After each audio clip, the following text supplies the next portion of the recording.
Welcome to Tamarindo Podcast. Hosted by me, Brenda Gonzalez, a fitness coach, political nerd, and nonprofit capacity builder. And me, Delcy Sandoval, a Guatemalan-American licensed therapist and passionate creativity advocate. Together, we're here to uplift our community through powerful conversations with changemakers, creatives, and healers. Each week on the pod, we talk politics, culture, and personal development. Listeners call Tamarindo the Advocacy and Self-Love Podcast. Vámonos! Let's start the show!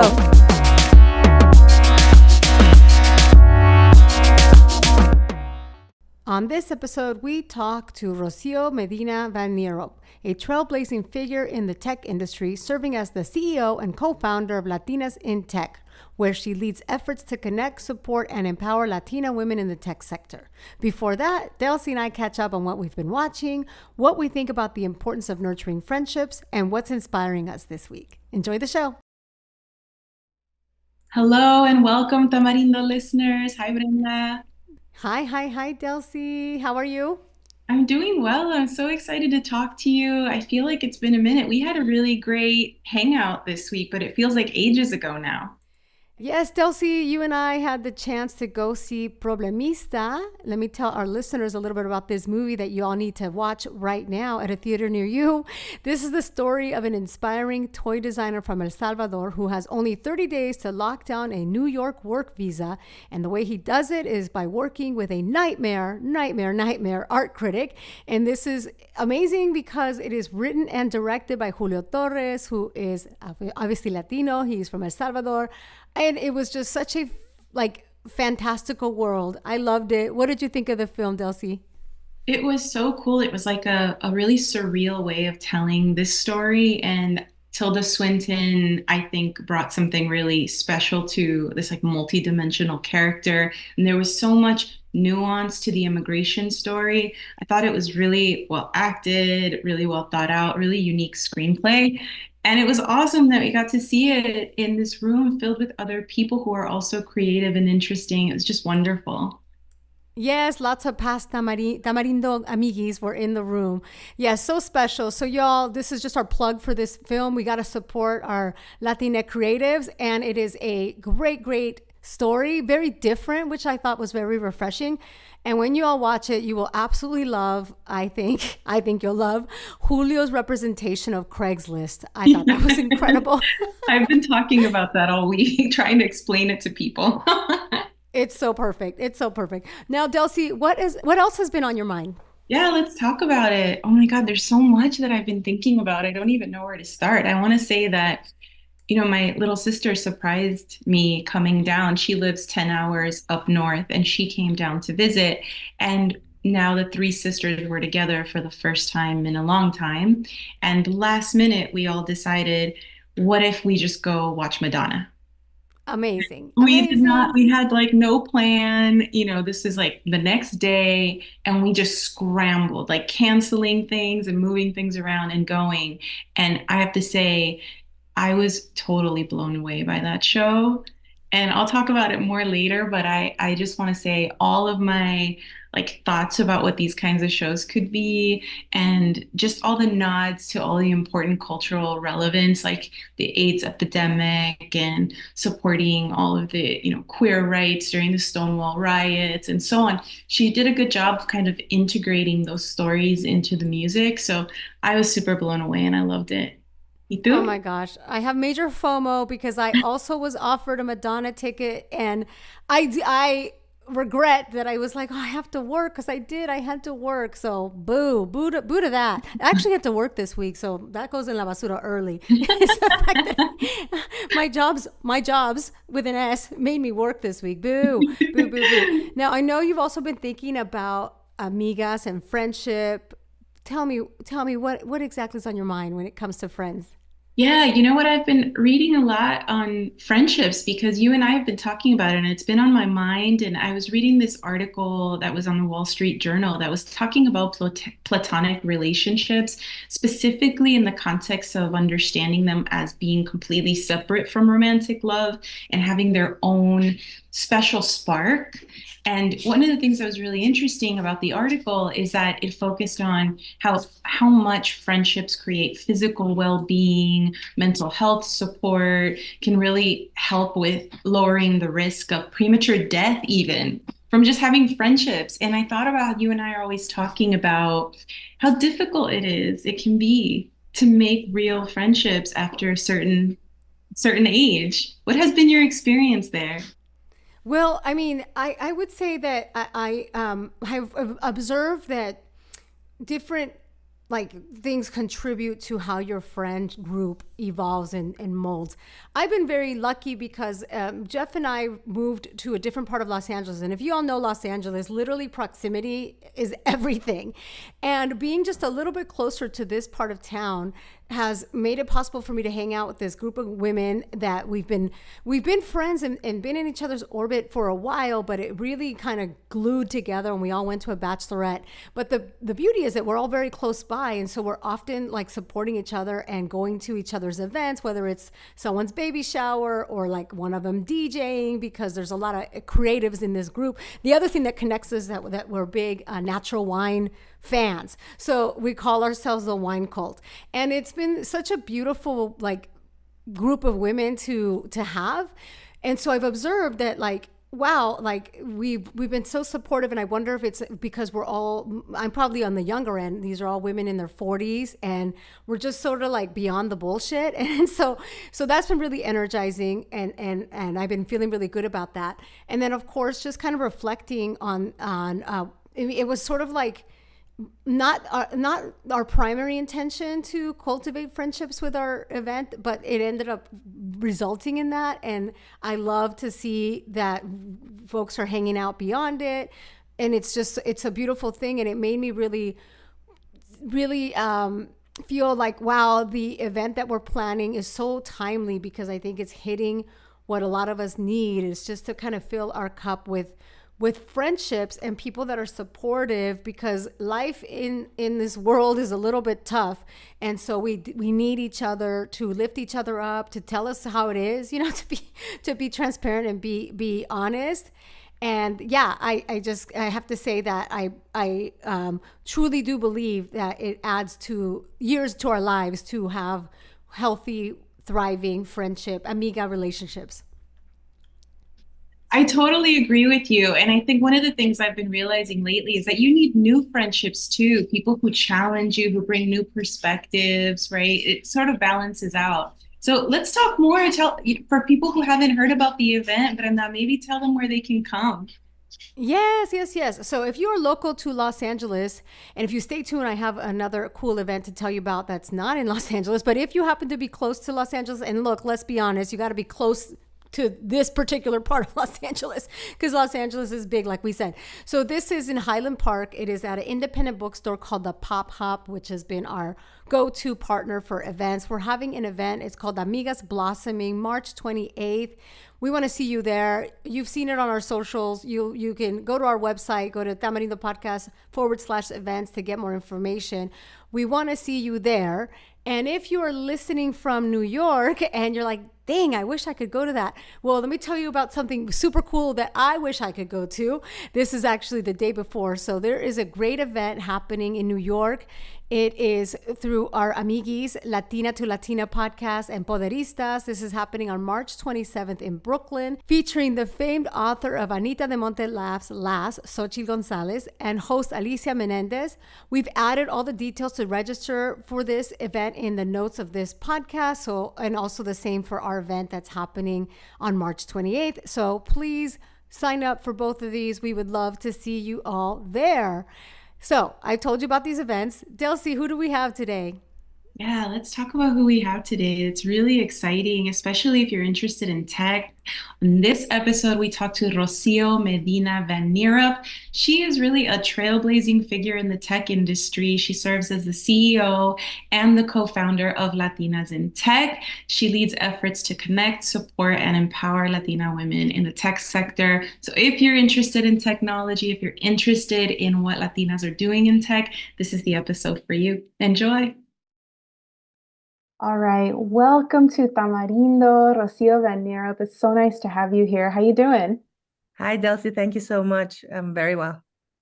I'm excited to speak with you. There's so much to learn here. I imagine the people that are listening are just as excited as me. Let's get started. I'd love to hear from you.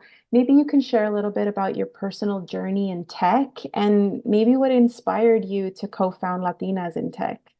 Yeah, absolutely. So I've been in tech since 2005. And back in 2005, there weren't that many Latinas working in tech or Latinos whatsoever. And there were a few others that were the same. There was single Latino in a company. And down like back in the early 2000s, the big tech companies started to venture into newer markets outside the US, the English US. And they would hire people like myself that were experienced marketers, international marketing, that were able to lead expansion. So see it as a startup inside another startup where we would, open up a legal entity, hire people, do the marketing, hire salespeople, translate the product, do, regulations, taxes, a lot of legal and compliance. So it was a big role that required a lot of knowledge about our market. So that's how Latinas in Tech started, by people within those type of groups of different companies. And many of us were women.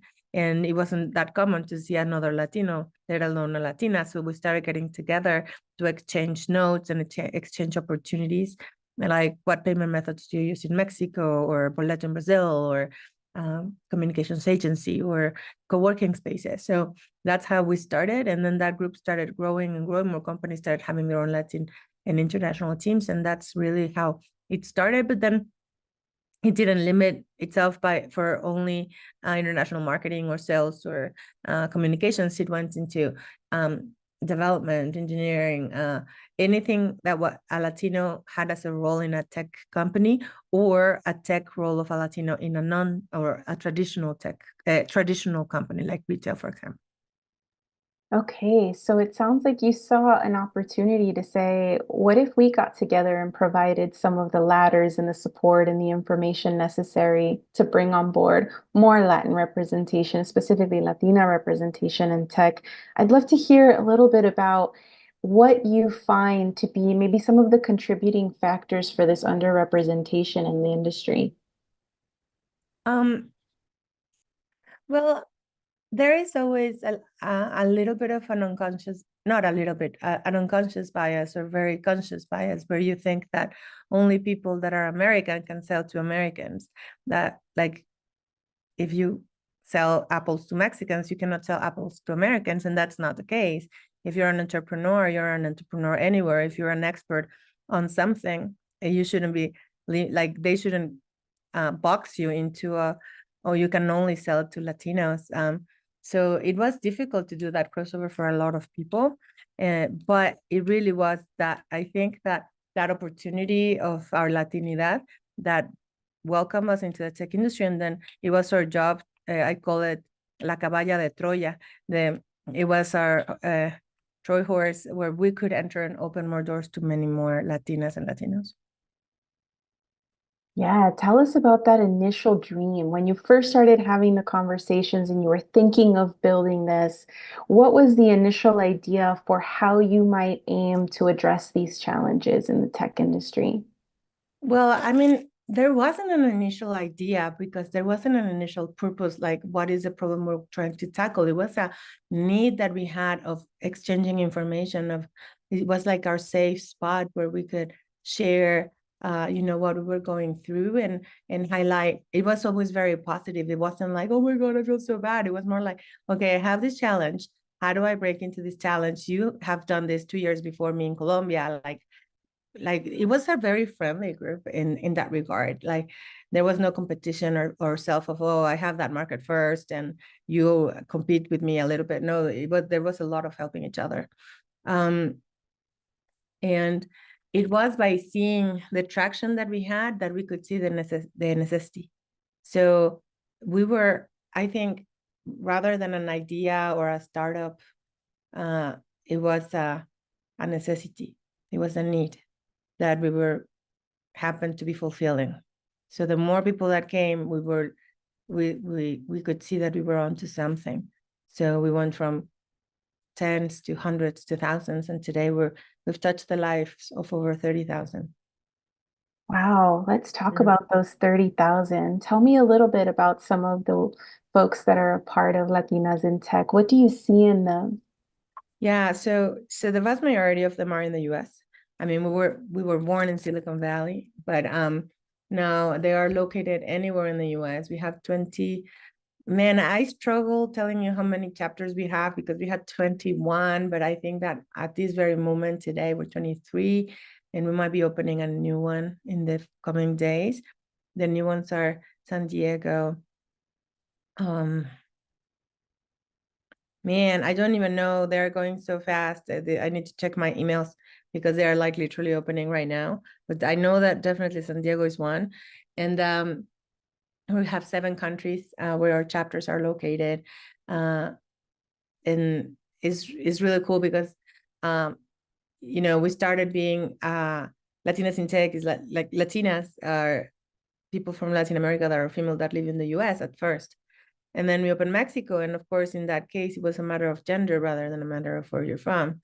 And then the next one that we opened was, internationally, was Canada. It's a little similar to the US than London and Dublin, but then Madrid and actually the next one is not Spanish speaking, it's Portuguese, Sao Paulo, but they're still also brasileiras in their own countries, right? So the objectives of each chapter, even if they're in the US, the goals can be different from Sacramento to New York to Washington to Silicon Valley. So there is a lot of freedom to our chapters to be able to still row in the same direction as headquarters, but customize it for the needs of their local Latinas. What do you think it is, Rocio, that has contributed to this massive growth? What are those initiatives, those key strategies that you've built in? Well, I mean, I want to give myself all the credit that I can, right? But the truth is that Latinos are a third of the population. It's only natural that we're many. In fact, I still think we're nothing compared to what we should be. So we are almost a third of the population of the US, but yet we're only 2% of the employees in tech. And from those, we're still stuck at the bottom. So our big number is just a representation of how many we are of a underrepresented group still. So we are working really hard on changing that. So we have a very large market participation in terms of the number of Latinas that exist in the US that work in tech. So almost like around 40% of them have been touched by Latinas in tech one way or another. But again, this is still 2%. So it needs to be more. I mean, if we're 30%, how many should we be? Yeah, I mean, what that makes me think about is that this isn't a pipeline issue, right? We have folks that are in the field. It's a matter of finding them positions. You said it exactly right. It's not a pipeline issue. I mean, we wish that pipeline was massive, for sure.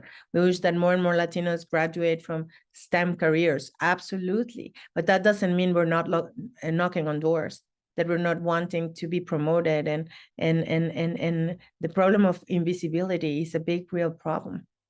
And that's what we need to change. And in order to change it, companies need to be intentional in their hiring. This is not a conversation on diversity. It's a conversation on visibility and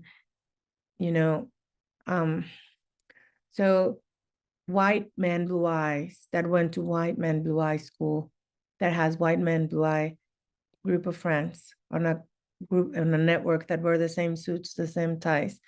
Who do they know? They only know each other. So whenever you're in a monolithic group, and if I ask you, well, hire one of your friends, how are they going to look? Are they going to look Black? Probably not. So in diversity, a lot of people get confused by, okay, in order to get diversity, I need to lower the bar. And that's absolutely the wrong way of looking at things.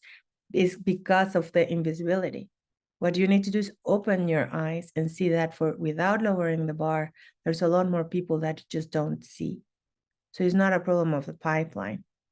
It's an optics problem. How would you say that Latinas in tech is kind of working to combat this optics problem? Well, we try to open those eyes. So many companies think that it's impossible, that they come like that in blue eyes, blonde hair, white men, because that's what it's outside. And we are there to show them that that's not the case. And maybe at first we need to take them by the hand to show them what is really out there. They need to want it. And we try to, and we have hundreds and thousands of jobs that are open in our site. We promote leadership roles. We promote really good jobs where Latinas can truly work their way up. So upward mobility. So it's not only being hired, but also upward mobility, being promoted, growing and being a jefa, because we need that caballa de Troya, as I call it, that she's the hiring manager that opens up the door to others, and it's a natural opening the door. It's not about races that I hired, I'm a Latina, I hire Latinas, no. But if you tamper into my network, then you're actually hiring my network too. My network of people with very high skills.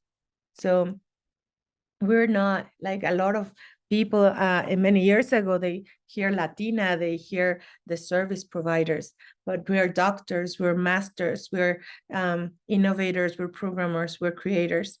And people need to take that out from their mind and remove that label that unconsciously they put on people.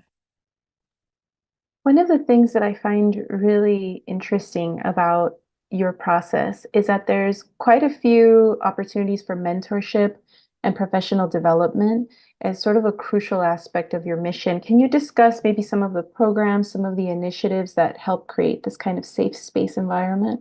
Yeah. So the safe space environment was created. That was the first thing, right? Our meetups, where it's a safe space where you have other Latinas and you can network and you can express your happy moments, your challenges, your opportunities, and meet each other. It is really through those spaces that Latinas can find their friends, their mentors, their sponsors, their new bosses, their new employees. So that is that safe space that you talk about, our core. But then we created additional intentional spaces. For example, mentorship. We've seen it through our research that if you have a mentor, you your chances of being promoted and earning more equal, like more a fair wage, are higher.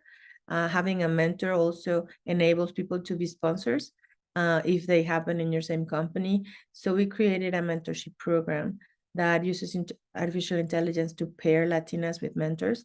And those mentors mostly are other Latinas in other companies with more experience, but they can also be allies and people that are not Latinas at all or Latinos at all.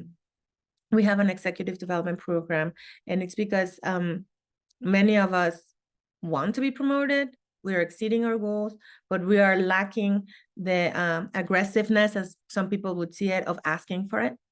And sometimes we think it's too premature to ask when we're overdue of an ask, and when other people are doing it and we're missing out. So if we were to just, that's an easy fix, just go ask, because you already have the no, and I can carry the no forever. So we need to get out of our comfort zone and ask, and that's easier said than done.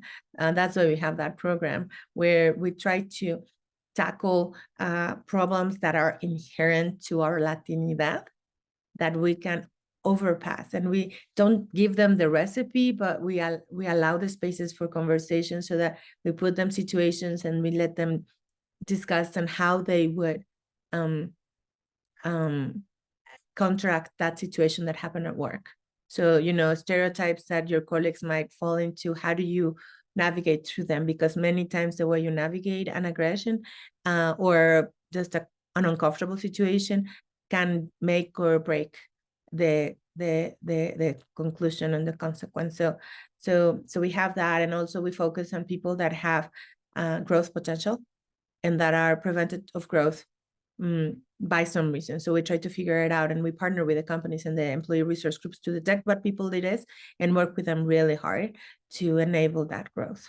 And if they're already there, it's because the company already detected and wants to make them grow. So that's great. So we have the summit, which is coming up. I invite you all to come. It's May 16 and 17 at the Palace of Fine Arts. First day is live, second day is online. It's virtual so that anybody anywhere in the world can join. And that brings the best minds in tech. And we are going to have a lot of artificial intelligence do's and don'ts. It's more mainly do's. It's not about all the threats and regulations. I mean, they are real, but we're going to take advantage when people are distracted in those things. And we're going to talk about how we are going to be the innovators on it and opening the doors to more Latinas to innovate in that. So that's another program. And we have a lot of programs for job, lead recruit. So events where we connect recruiters to Latinas in a fun, like if it's live in like a cocktail party kind of speed dating with recruiters. But then online, we have also a similar speed networking scenario. So what you need is just get in front of the people. They just need to discover you. So we enable those with amazing tech companies. And there's many more. Rocío, what would you say, especially when you're developing the opportunities and you're speaking to these employers, what would you say is the benefit of diversifying the tech industry? What do they get when they get Latinas in tech? You know, if you had asked me that question last year or before, the conversation is about diversity. It's about why is it important for a company to have diversity? And it's proven by research, Bain or McKinsey, I'm sorry, I don't remember which one of both, released a report last year that shows how much more profitable a diverse company can be, specifically in entrepreneurship. But of course, if you create a project, a product, imagine AI, and it's programmed by a monolithic group, that product is not going to be good enough. It's not going to read people the same way. It's not going to learn all their material as they should, because the machine learns from their creators. So if the creators is a homogeneous group, it's a group that has diversity, then it's a better product. Now, I said last year, I would have said that. This year, though, as a Latina, the conversation is different. It's not a matter of let's be diverse. Let's do a product that serves everybody. This is the thing. Latinos and the Latino community in the US is so powerful by now. So powerful. It's too late not to notice and not to focus on it. We are going to be a third of the population. We're the youth. We're the voters. We're the buyers.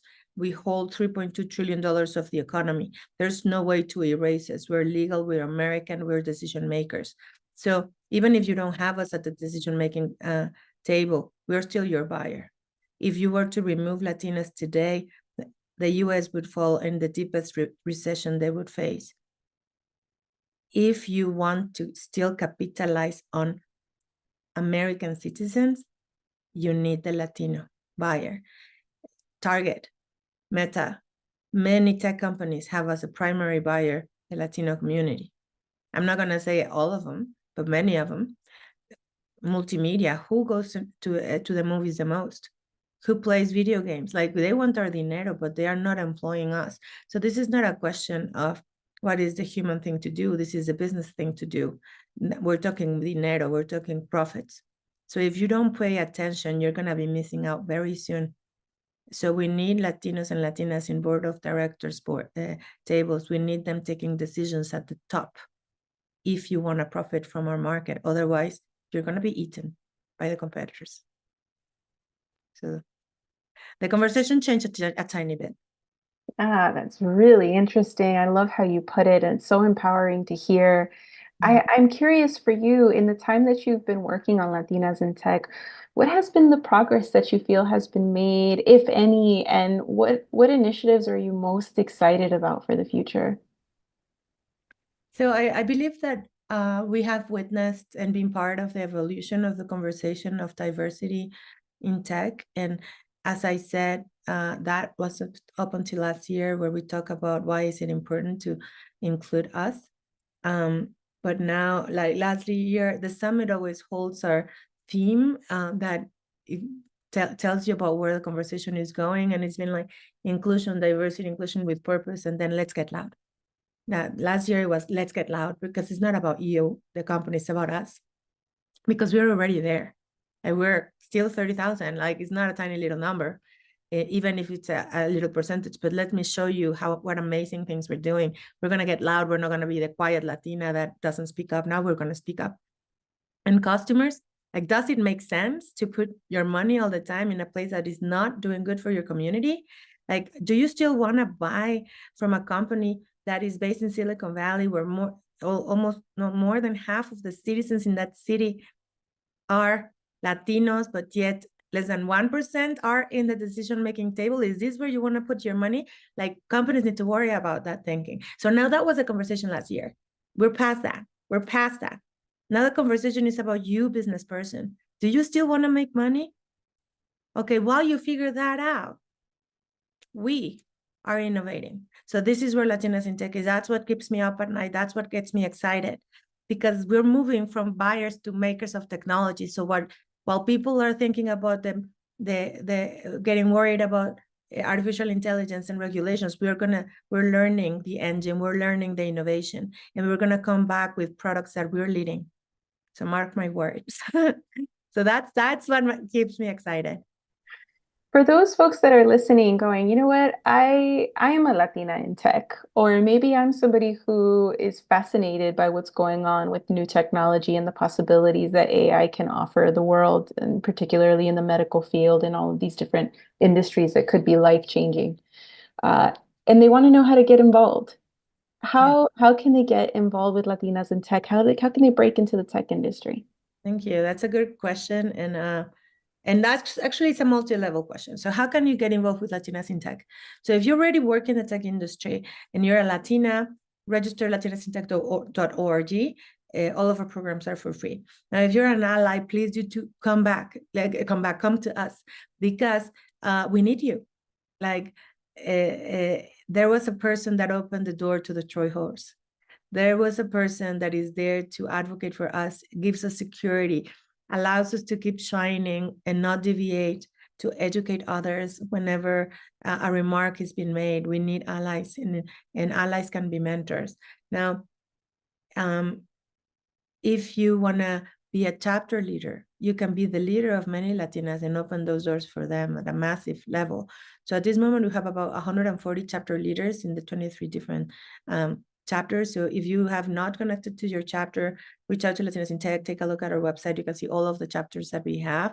And if we don't have one, and you would like to start one, reach out to us. And that's how we start all the chapters, by initiative of the people. Thank you so much, Rocio, for your time and for sharing this information with us. We really appreciate it. Oh, absolutely. Anytime. And if you want to be part of our movement, please feel free. We'll be super happy to have you and reach us. And we're back. I really hope you enjoyed that episode. And Brenda, what I really enjoyed about connecting with Rocio was just the strength that she brings to this environment. When you talk to her about what Latinas are doing in tech, it's infectious, the excitement that she has. This idea that Latinas are no longer just buying or contributing to being consumers of technology, but are starting to create the technology and really being a part of it. And I think the second takeaway for me was that this isn't a pipeline issue, that representation in tech is not a matter of not having the talent, but more so a matter of not being linked into a network. And so creating this network is such a fantastic idea. So if you're listening, I hope that you get involved with Latinas in Tech. Yeah, I think that's great. And if you're ever in a position to hire a Latina in tech, think about that. Think about your graphic designers. Are they Latinas? Think about your web developer. Are they Latinas? Ask those questions. I love it. I love it. All right, time for our matracas, basuras, etc. What is your matraca? Yes, I want to talk about Measure HLA. If you're listening outside of California, I want to talk a little bit about it. So Measure HLA requires Los Angeles to kind of re-engineer some of the region's most populated boulevards. This is going to reduce traffic lanes. It's going to build more space for bicyclists, for buses, and most of all, it's going to help create protections for pedestrians. This is a big deal because this is a very car-centric city, and it's very difficult to get around if you decide to walk. And for me, being so used to a New York lifestyle, I've tried to, take the metro and walk and take buses, and it's not easy. And so I think that this is going to encourage more of that and allow us to have a more balanced kind of lifestyle in LA. Yes, matraca to that. I definitely voted for it. I want to give a special matraca to my city council rep, Eunices Hernandez, for championing this. Yes, we definitely need to make our roads safer.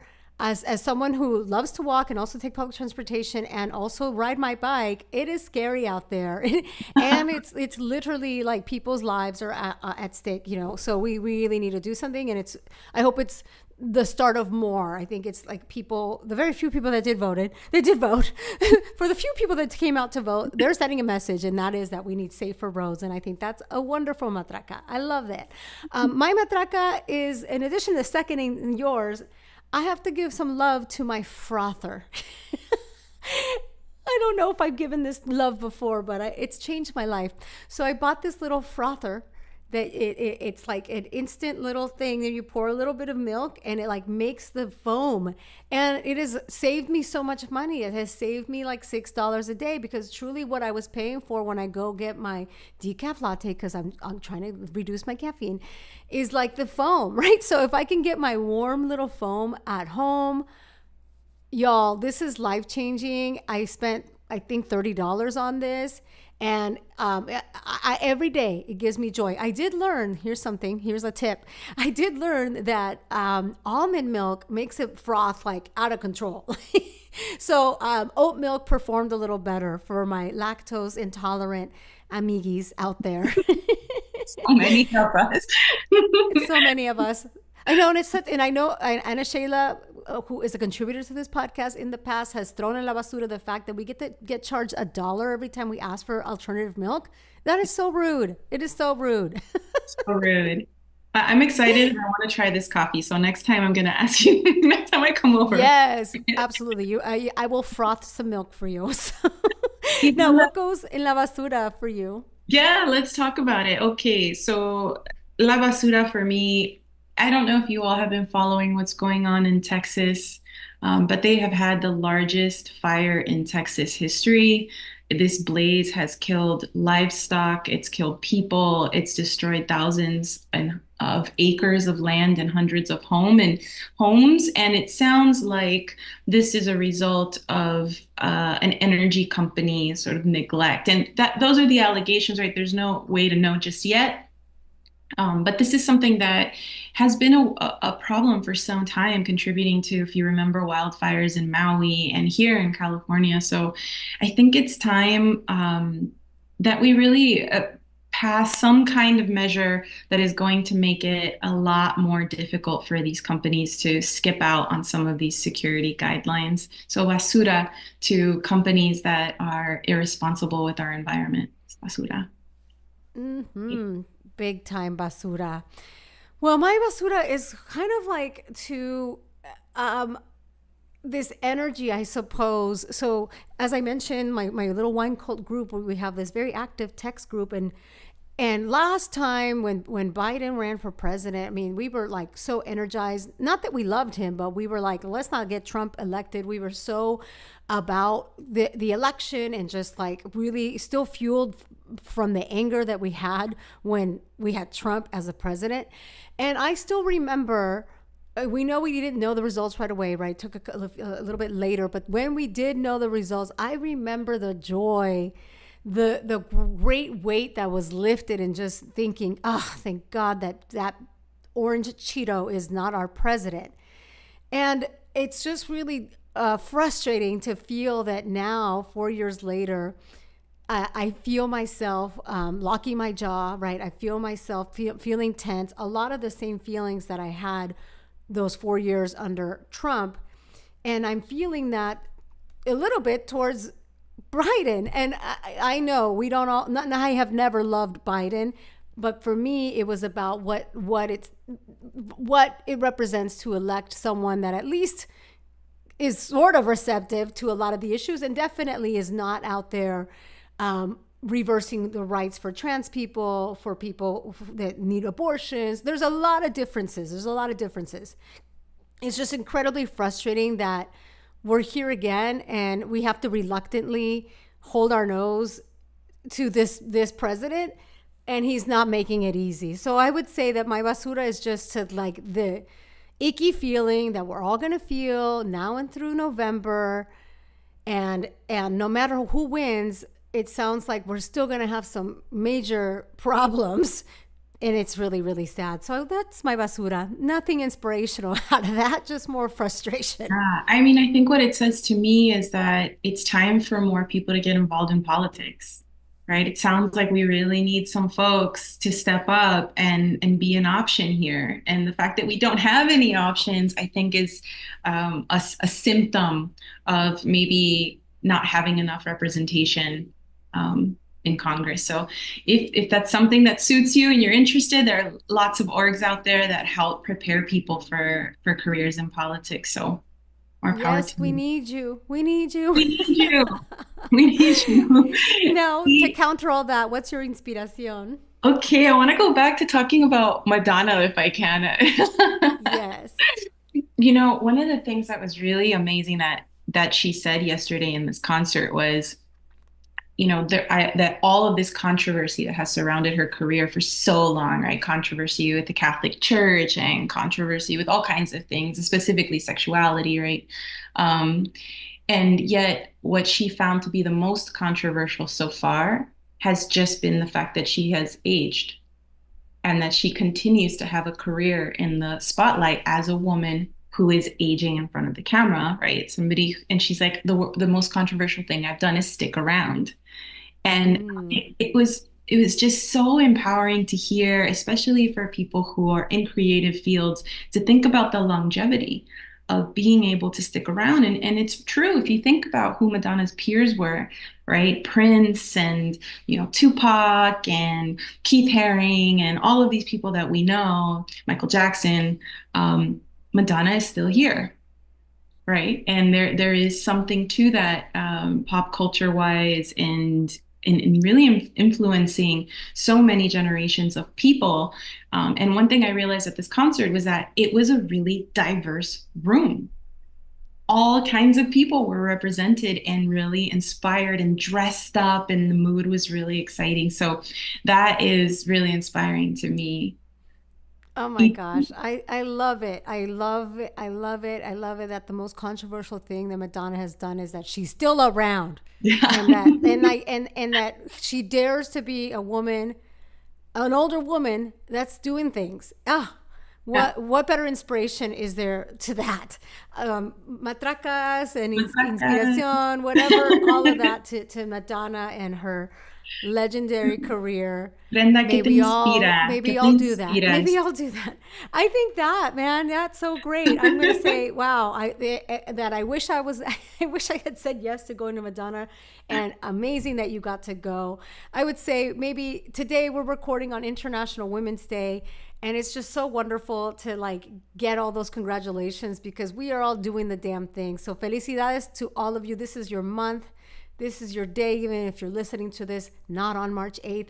Just keep on daring to continue to exist everywhere you are. I love that. I love that. So with that, Tamarindo listeners, pon tu suéter. Y saludos a la familia. Tamarindo Podcast is Brenda Gonzalez and Delcy Sandoval. We are also the show's executive producers. Karina Riverol of Sonoro Media provides production support. Jeff Ricards wrote our theme song. The best way to support our work is to rate and review Tamarindo Podcast or share an episode with a friend. Get in touch with us at tamarindopodcast.com.